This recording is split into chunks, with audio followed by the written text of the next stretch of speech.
Hello, everybody. Welcome to Roundtable, coming to you live from Beijing. I'm your host, He Yang, joined by Huangshan and Nila. Good as always to have you, our dear listeners, with us. We have some fascinating topics for discussion today and every day. On today's program, new trends of healthcare products are driven by the millennial generation. Well, needless to say, aren't too old, but why are people only in their 20s and 30s so worried about their health condition? And age bias appears to be the last acceptable workplace-ism as older workers struggle to stay relevant among the growing millennial workforce. We'll discuss boomer bust in the U.S., ageism in the workplace. You can find us on Apple Podcast at Roundtable China. Subscribe, rate, and review us. You can also send us an email or a voice question to ezfmroundtable@foxmail.com, as we have a special segment on Roundtable devoted to answering your voice questions. But first, on today's Roundtable, you might think the older folks are the main consumers for healthcare products, such as vitamins, diabetic supplies, arthritis, and pain relief, among so many other things available. Now, a new clientele has emerged, and their choice of consumption is vastly different from the older generation. Chinese millennials, those in their 30s or even late 20s, are shopping for products that promise to boost their health and stamina.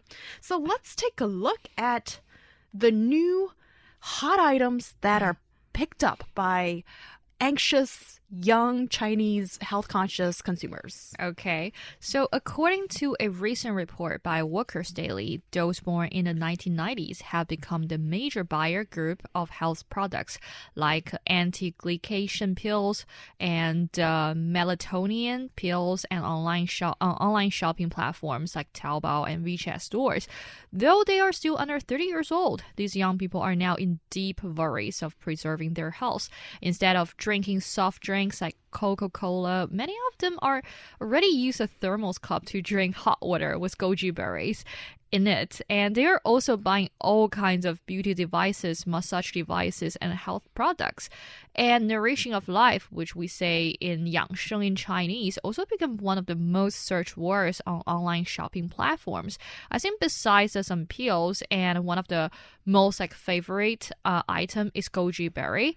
And according to an associate chief internist of traditional Chinese medicine at Shanghai Putuo District Central Hospital, he said that goji berry is a traditional Chinese medicine tonic, which contains high amounts of amino acid and anti-aging elements.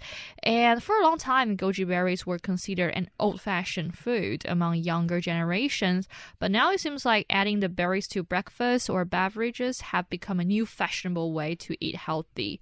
Very interesting. That's one of the superfoods in the Chinese context, goji berries. And apparently it contains elements of carotene. So that's the essential element from carrots, which is supposed to be really good for your eyes, is what my grandma said. So, take it for face value, please. And then there are vitamins in it and all that stuff. And also just to, I suppose, offer a little bit of explanation there about the two hot items that's been sold on Taobao and these online shopping platforms. The anti-glycation pills, do you know what that is? I have no idea. All right. Okay, so basically it is a pill that is designed to fend off sugary intake. So recently it's like a hot, trendy topic. It's a very hot topic, especially by these, recommended by these female celebrities. Because for a time, if you check all the social media, the female celebrities, the really hot ones, they will say, do you know how can I maintain my face really firm and trying to tighten my skin and trying to get rid of the wrinkles? It's you need to quit sugar taking. But for many people, it's hard for them to quit sugar. Yeah. Then this pill has become a really helpful alternative. No, I didn't know about this because I really don't like sweet things. So then you're lucky. Yeah. I have a sweet tooth. But the problem is now I need an anti-glycation version for craving for savory and salty things. That's not helpful either when you want to like stuff savory. So basically, this is one thing that's really popular now, but we're not endorsing it, okay? We're merely just letting you know. Talking about it. Yeah, talking about these hot items. So there's this general discussion about just staying away from sugar, and apparently that will leave you a youthful face kind of thing. And melatonin is basically a sleeping aid that people should possibly know. That is, it helps you sleep, and it's almost something of it knocks you down for some people, but for others you need to take a bit more. So it's like sleeping quality issue. When it comes to melatonin, I wouldn't consider it something healthy. I think it will be more of a worrying trend if for you to fall asleep you have to take a sleeping aid. And especially, like you said, some people, you will take one pill and it knocks you out within 10-15 minutes. For others, it will take much longer, and perhaps you might need a bigger dose before you can actually feel the effect. And unfortunately, the longer you use it, the less sleep you're gonna start having, because your body gets used to it, and as it gets used to it, it's the same thing as when we use antibiotics. Your body the body gets used to it, so it stops being effective. So like something like melatonin, this will be a worrying trend to me, especially if young people are using it. And definitely we could attribute this to people just being hooked on their devices all night long and all day long. Exactly. And then with these two hot items, I suppose they offer a really good example to the way the younger people are dealing with health issues, or you feel like you're on the brink of getting into some health issues, and then people are, I don't necessarily know whether this is people being just worried and preemptively, or it is something of they are having a health problem, therefore you got to do something about it. So I wouldn't say necessarily they have. I find it really hard to imagine that a younger person will be worrying, oh my God, I need to keep my blood pressure control or my sugar levels. I think that's one of the least, those are some of the things that, in my opinion or in my experience, will be less of a worry to them.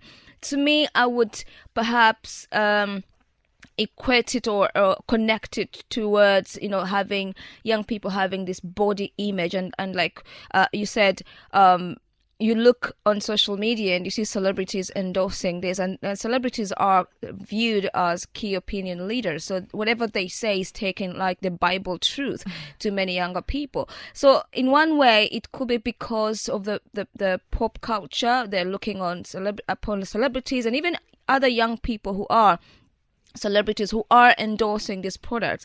In most cases, they have been paid to do this, and so young people fall for that trick. And second of all, it could also be peer pressure, like your friends are doing it and you don't want to be the outsider of the group, so you have to be part of that clique that uses it, so that it makes you feel like you're part of that group. So overall, I don't think necessarily young people are having health issues. It's just more of a body image issue, I would say. Well, Huangshan, what do you think? Anxious or body issues, or are people seriously having some problems? I think for me, I could totally understand them.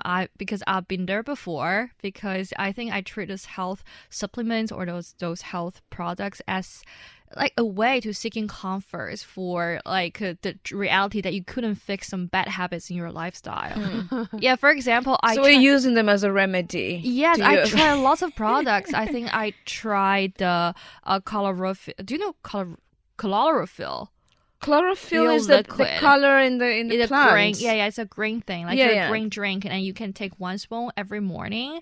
Then it can get rid of all the toxic things in your body. It's said to, and can help you keep fit. Because I have a really good appetite, and in the past my metabolism was really high. But as you are growing a little older, and the metabolism kind of slows down, and there's definitely something that you can get rid of in your body, then this is something that can help you to keep fit and preserve a very slim figure. And also at a time, sometimes we would check out the mirror and you can feel the traces of aging just creep in, and then you tend to turn to the collagen products, like no matter the drink or the facial mask or the cosmetic stuff, you will definitely trust these things. And sometimes I'm a pretty like a nighting owl person, so it's hard for me to go to bed really early. Sometimes I find it so hard to resist the temptation of staying up late. And then I know there's a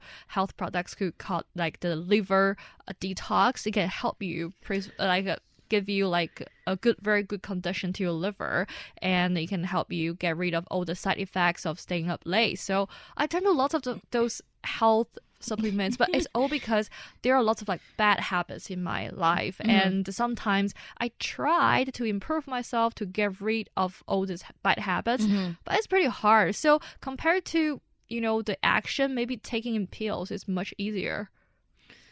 What do you think, Neela? I think, okay, it's much easier, like you said. It is a shortcut for many people, but at the same time, you can say, you could just say getting rid of your phone, especially when you go to bed, or maybe 2 hours before bed, you put your phone away, will help you, meditate, read a book, and then you will sleep. Because I feel like what we tend to overlook, or we tend to over-glamorize supplements, especially because we only try to look at the good side or what has been alleged they will do to them. But do you actually have proof this has happened? Because it's very hard to prove. You just take it, because most of these things could be just placebos. Yeah. They could be placebos. And also at the end of the day, they also have side effects, because these are manufactured things. And people should also look at that. And especially if you're a younger person, you still are energetic enough, instead of overusing supplements, because at the end of the day, your body's going to also get overwhelmed by just taking these artificial things that are manufactured. So try to incorporate, yes, you can take a shortcut, maybe take a few pills here and there, but also at the same time maybe try to exercise, try to eat green vegetables, nibble on snack on some salad, Yeah, what so off-putting,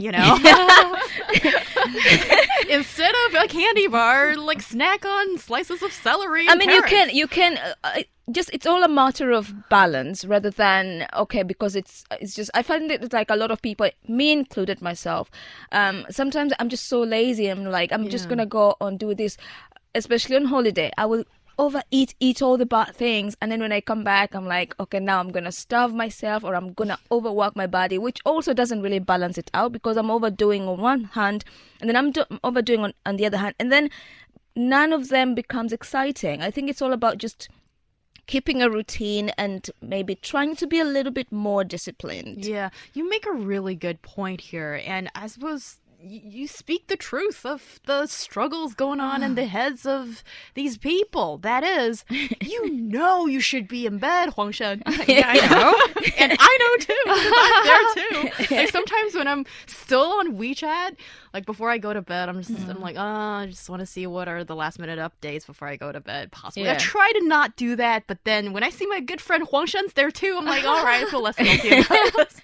And anyhow, I think there is that struggle, and you know that this is not something you should be doing, but you also know there is a backdoor way out. That is, I will spend on these pills, I will spend on these supplementary products that supposedly can help me out. And then, there are people who are staying up till 1 a.m. and, and then they'll just shop for the most expensive facial mask and put that on as you are staying up till 1 a.m. And then this doesn't make any sense. You're spending money to remedy something that can easily be, just fixed. Exactly. Just go to bed a bit earlier. But we're stuck here. And then, well, is this a spoiled generation in the sense that we're just saying, well, we're complaining at the same time. I wouldn't say they are a spoiled generation in this particular sense.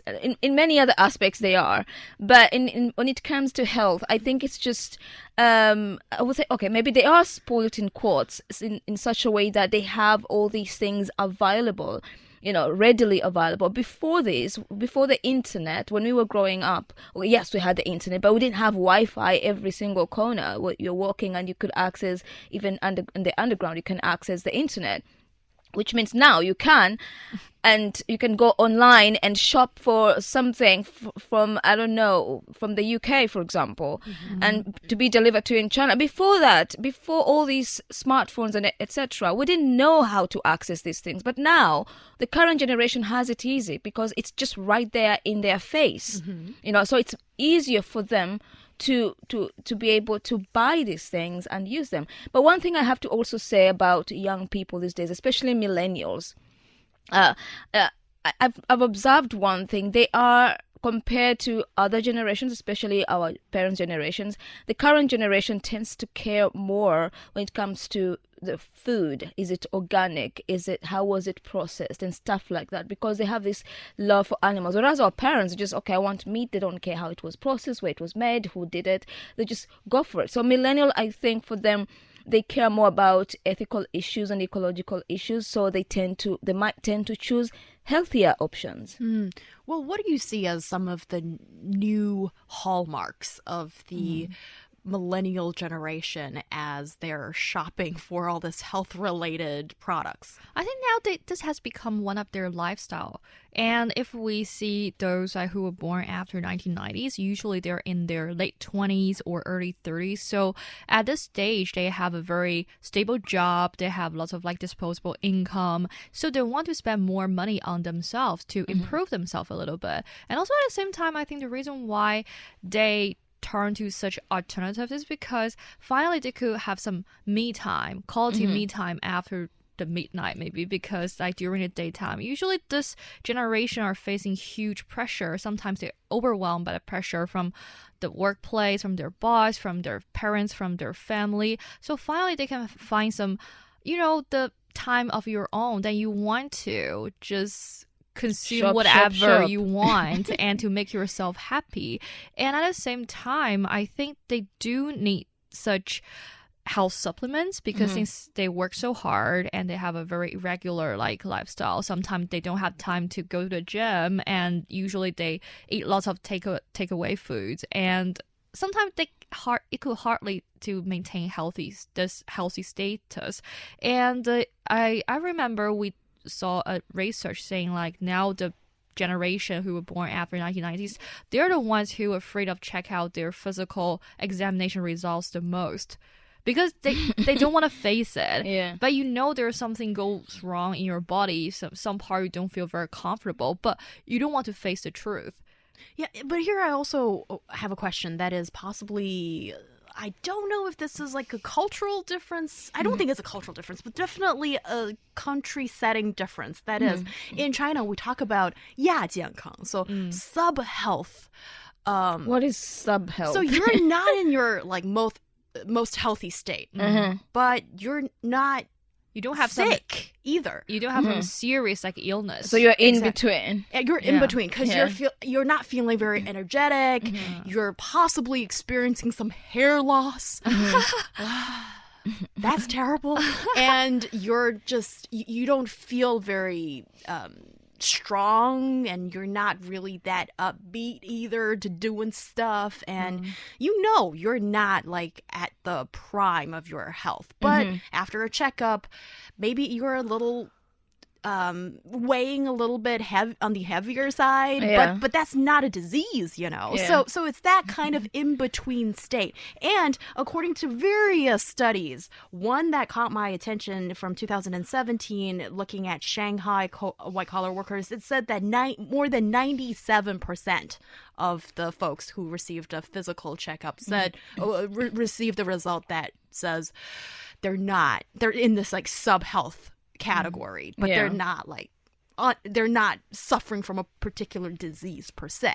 So there's a lot of talk about not being, in that ideal health state, but it makes you worried, I suppose. You want to improve that, but you're also not necessarily changing your lifestyle and doing much to really improve your situation. So Yeah. I think a lot of people these days, it's just more, and then just not just these days, I think forever it's been like that. Like a lot of people, by the time you get yourself to convince yourself I need to see a doctor, it's because now you're starting, like you've gone to the internet doctor already and they've already told you you're dying, just, so then you decide to go to a proper doctor, because a lot of people, they do know they suffer from one thing or another, but they just don't really pay attention. As long as I can still wake up and go to work and go on, move on with my day, I'm fine. Until it gets a bit acute or a bit serious, that's when they consider, okay, now I need to see a doctor because I don't want to die.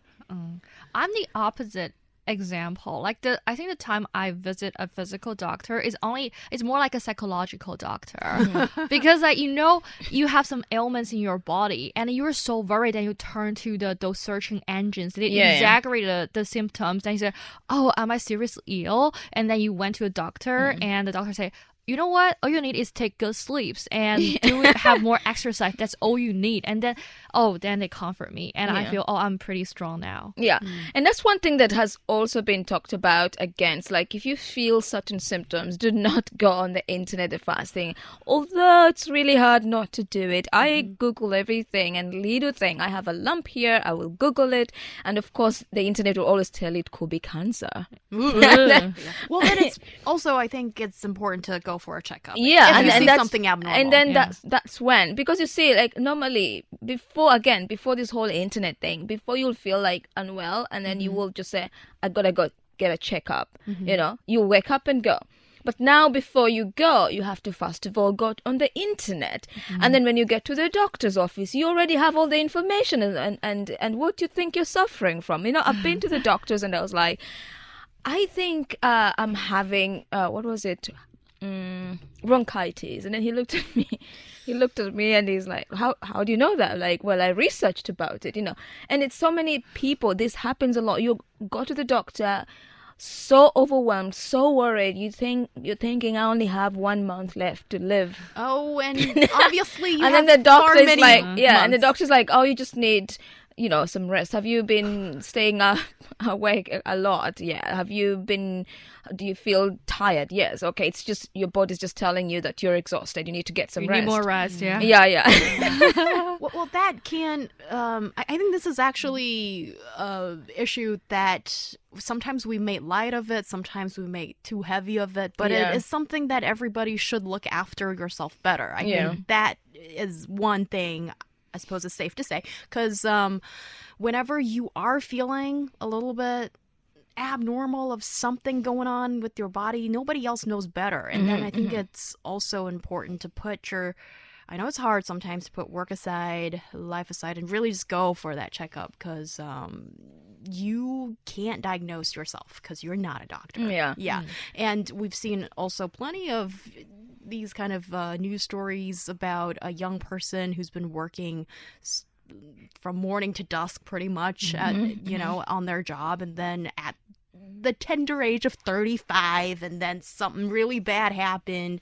And then, so, I mean, with these things in mind, it just, I suppose it generates a little bit more of that anxiety. And then, well, on Roundtable, we're trying not to do that, okay? Yeah, but also, just one thing to bear in mind, that these things can, it's not something you can just, like, sweep it under the rug either. So, take good care of yourself. And then with these shopping trends, one thing I realized is really quite different from our parents' generation here in China. That is, young people seem to be a lot more inclined to take these synthetic products, because for the older generation, they wanted everything natural. There were plenty of scandals, scams, and people falling for the wrong thing, like the manga beans, the Lü Dou. Apparently, back in the day, 10 years ago or less so, there were people who were buying up a lot of those beans and just cooking soup, making everything out of it, because they thought it could cure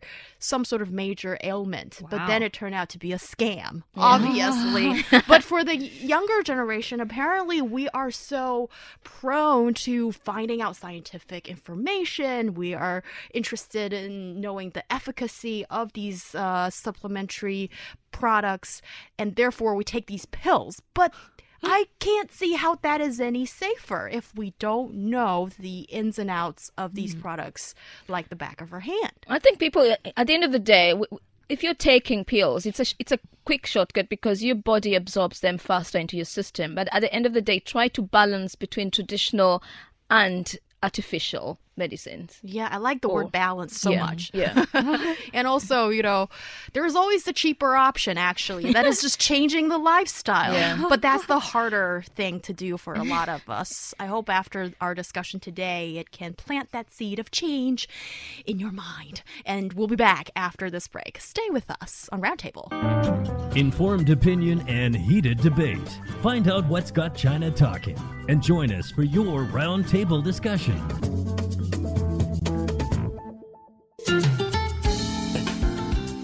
You are listening to Roundtable with myself, He Yang, joined by Huangshan and Nila. Coming up, age bias appears to be the last acceptable workplace ism as older workers struggle to stay relevant among the growing millennial workforce. We will discuss the boomer bust in the U.S. as a phenomenon, ageism in the workplace, and how does your attachment style affect your work and love lives? So, attachment style is a psychological concept, and we will dive into it and explore. If you're listening to our show on demand, you can find us at Roundtable China on Apple Podcast, and 2 apps where you can check us out. That's the Qingsong Tiaopin app and China Plus app. And now on Roundtable, we'll continue our discussion. Longer life expectancy and the difficulty of saving enough for retirement mean more Americans are working later in life. Workers over 65 are the fastest growing part of the labor force in the country, making the problem of ageism in the workplace more visible than ever. So what exactly are we talking about when it comes to this ism called ageism? Ageism. According to a definition, it refers to employers. They often have negative attitudes toward older workers, and age discrimination persists even though older workers are not necessarily less healthy or less educated, less skillful, or productive than their younger counterparts. And ageism is the last one of other discriminations like racism and sexism to get any attention, especially in the workplace. But ageism is rampant, pretty sure, and only once workers hit 50 or 55 years old, they start to worry about how their age is perceived and whether they will be passed over for a job or a promotion. And employment discrimination happens when a job seeker or an employee is treated unfavorably because of their or his or her race, skin color, national origin, gender, disability, religion, or age, and etc. And we have a term for it called the gray ceiling. So this term used to describe the age discrimination that many older job seekers and employees face when they are searching for jobs or seeking promotions. I think now whenever an employer, like they're trying to send out some information about the criteria of the employee they want, usually there's a age limit. Usually they will clarify, like, we prefer a candidate below which age. Well, Nila, are you familiar with this, I suppose, the features that's manifested through ageism? I think I haven't experienced it myself, but I've definitely had or known people or acquaintances who've gone through this just because they hit a certain age. Then the employers will tell them, I'm sorry, we need to replace this job position with a younger person, and and then we gotta let you go. Yes, it happens. I know of a few people who've gone through this. May I ask vaguely, ballpark wise, what kind of age we're talking about here? We're talking about 50, around 50, 55, and first of all, they are male, because I think when we talk about ageism especially, it tends to affect older women compared to men, at least. And but these guys are male, and so they're being told, we need younger people, because I feel like in their position it was more because maybe the company seemed to want to have this younger look to be able to attract younger people. So they try to get rid of people who look much older, and especially if it's a tech company, they want hip people. So because for younger people these days, if you got to work for a company, it's important to also look. Okay, it's important to them to see what kind of people who work here, because when they come to a company, maybe let's say it's an open day, and all they see is just a bunch of old looking people. To them, they're not thinking it's something to do with their job. It has nothing to do with their experience. They're just looking like, ew, this is like an old people's place, and then they will not be attracted to that company per se. So you'll see a lot of companies, especially companies dealing with technology, trying to attract more young people and trying to get rid of the older generation much faster. Well, I think that's really interesting, because there are so many things to impact here. Where should I even start? Well, on this show, on Roundtable, we've talked a few times about one issue, that is middle-aged people being edged out from tech companies, because if you look at in general in China or even in Silicon Valley, these tech companies are pretty young. And I was reading this article about the company OFO, and it's a Chinese company that sells smartphones and amongst other technology as they are involved with, and their regional directors. So these are, well, mid-level management or a bit higher possibly, and heading teams of, more than 100 people. And the average age is something like 28. Yeah. But that's not because they don't want old people. It's because it's a young company that needs young, new technology, and the people that have this kind of skill and knowledge and that are growing with this company, which is super young, tend to be babies, in my opinion. But they're obviously doing a lot of amazing work. Woohoo, that kind of thing. But so you've got this kind of situation, and then I wonder how rampant would ageism be in the hiring process, because they have like a strong argument against it. But on the other hand, okay, there are, if I may say, management level of major corporations or organizations in any country. Well, they're old men that are at helm. So you have to look at ageism with two side. It's two-faced. There's ageism for against the younger people as well, and there's ageism for older people. Excuse me. So, for example, and I'm guilty of it. Like when I go to a hospital and I get a younger doctor, I kind of like send him away. Go away. I'm very, very skeptical. And when it happens that if I go to a doctor, there are hospitals that you can actually choose which doctor you want to see. I tend to look at how they look age-wise, and then I will go for that. So in that case, I am discriminating against these young doctors who might as well just might be as good or even better.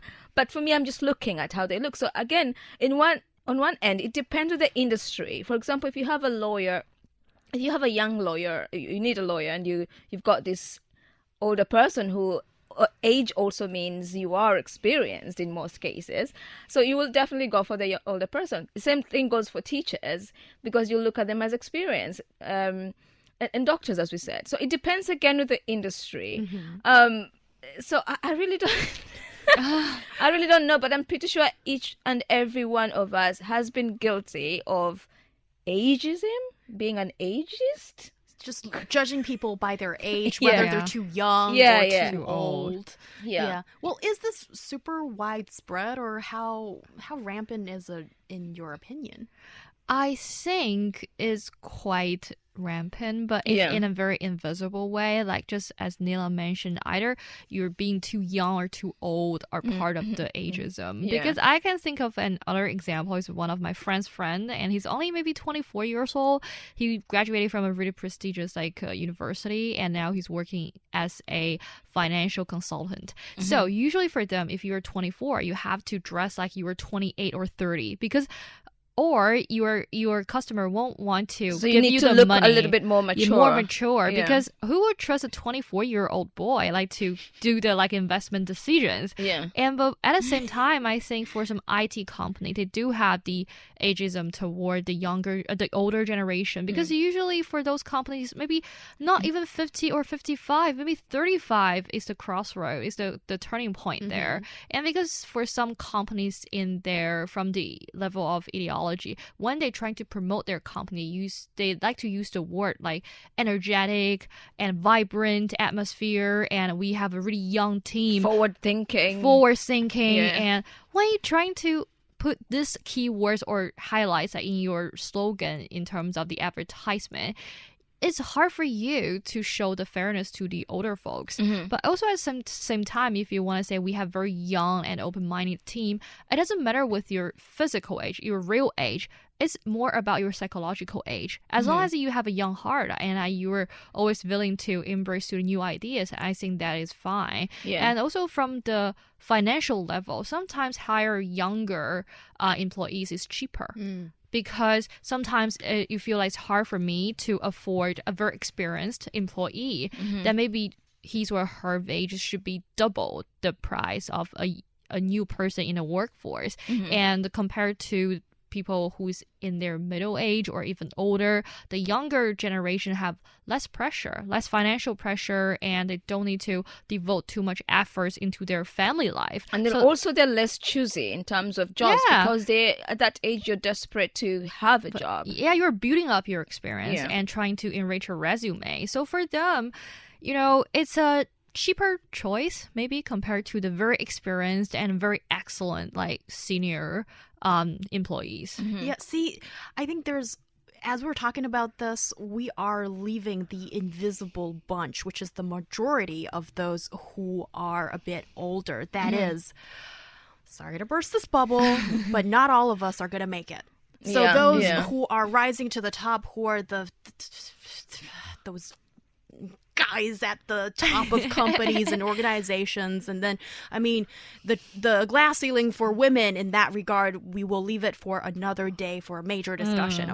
But for those who soar to the top and then they're in their 40s, 50s, 60s and in control of companies and organizations, they're already there. But now we're talking about the fat part in the olive shaped workforce, that is those in the middle that are you're not soaring to the top and you're getting older, and possibly the previous job maybe doesn't exist anymore, or the company gave you the boot, and that becomes the hard bit, because that's when you're looking for a job in that kind of situation and maybe above the age of 45 or something like that, then that is really, really hard. And how do you repackage your resume, your image and everything to sell yourself to that's a terrible word actually, but you're promoting yourself to to a new employer, right? And then trying to get a job, and that becomes really hard. And what if you don't have the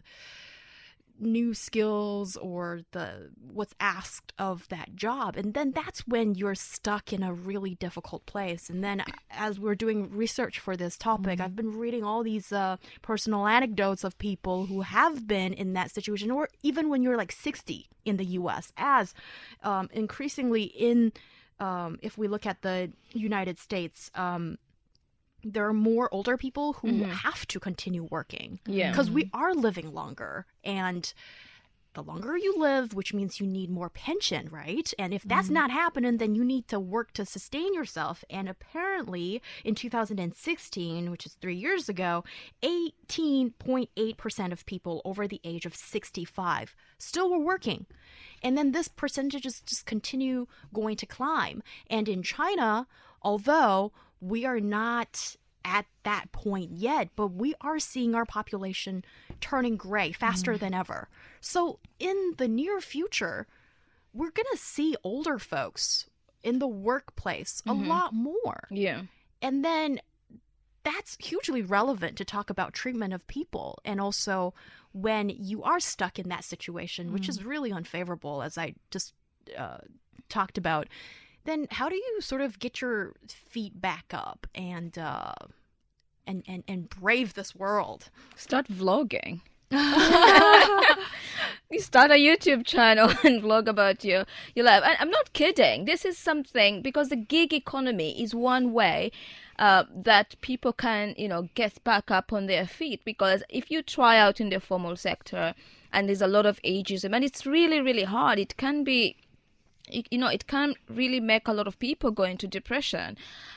So if you've got a skill, I usually say, try to make sure that when you reach a certain age, especially from the age of 40 and above, try to acquire a different skill, especially a technical skill that if you fail it, or if something bad happens to you in the formal job sector, you can still go and try to invest that extra skill, or even the skills you have, to do something else. You can always go travel the world while you do, they call it the gig economy, work remotely. If you're a marketing person, you can still mentor younger people. And these younger people, younger people can teach you one thing about technology and what they know. And at the end of the day, you also share your knowledge with them. And then you teach each other, because these are the two most discriminated groups when it comes to workplaces. And so I would say it's not all gloom just because, you've been discriminated against, depending on whatever. It could be race, color, whatever, age. But at the end of the day, there's always something you can learn to do, a plan B, because nothing is just fixed. Maybe the universe is also trying to tell you something. Go out there and rediscover who you are and be successful. There are people who've become really, really successful when they are in their 50s, when they tried everything and they were being rejected when they're younger or when they were middle-aged, and then they finally find themselves, and then they become at the top of the world. And then the people who were looking down upon them or discriminating upon them are the ones who actually feel, bad for themselves for losing talent.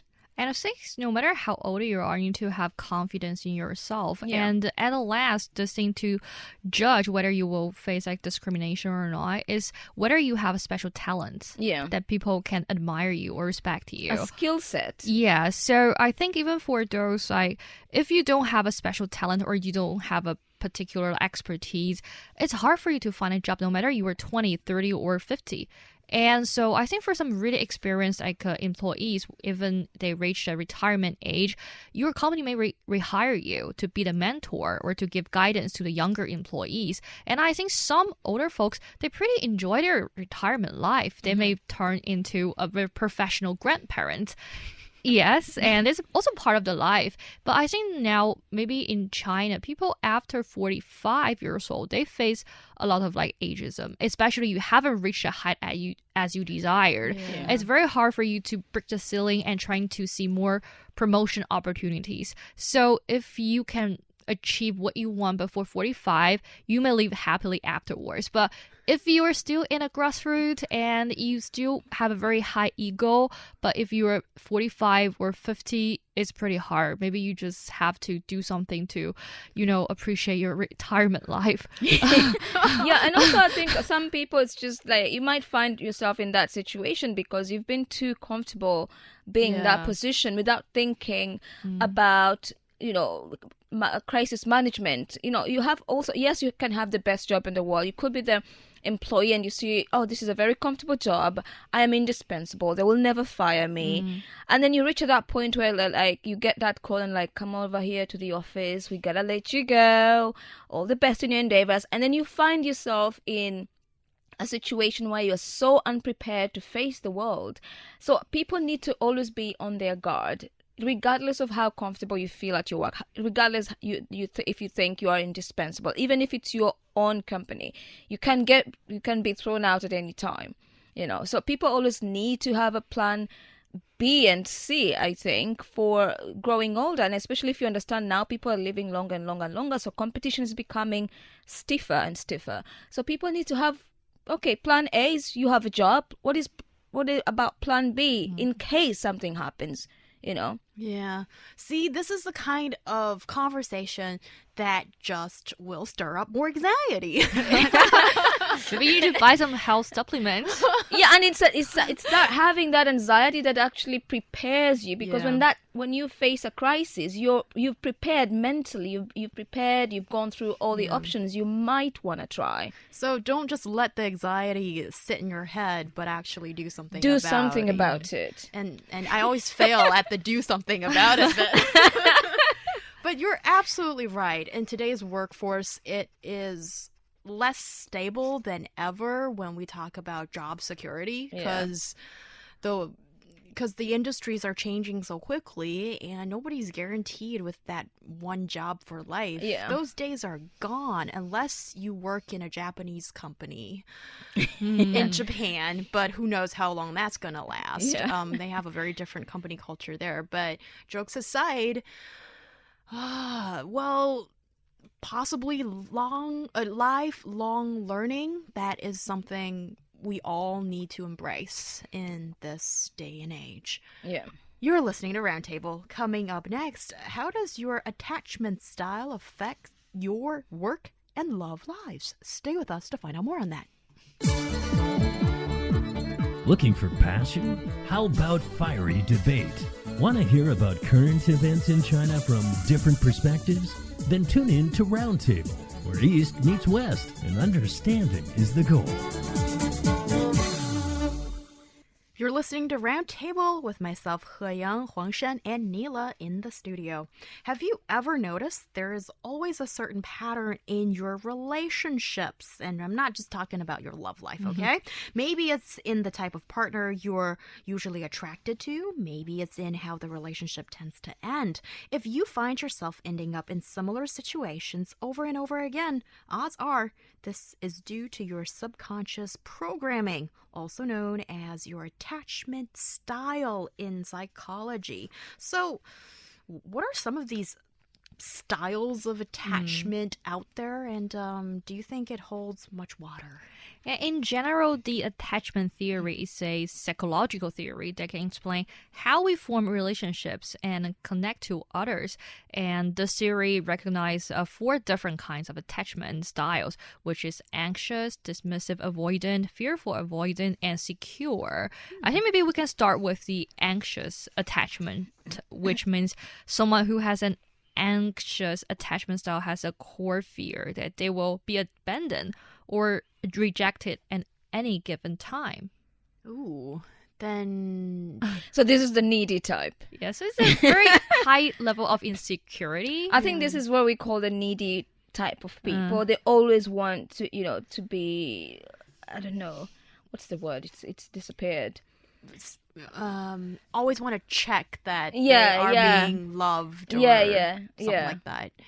Well, then that becomes a little bit of a problem, because who wants to be given that affirmation all the time? And, well, if 2 people are both needy, then they're perfect for each other.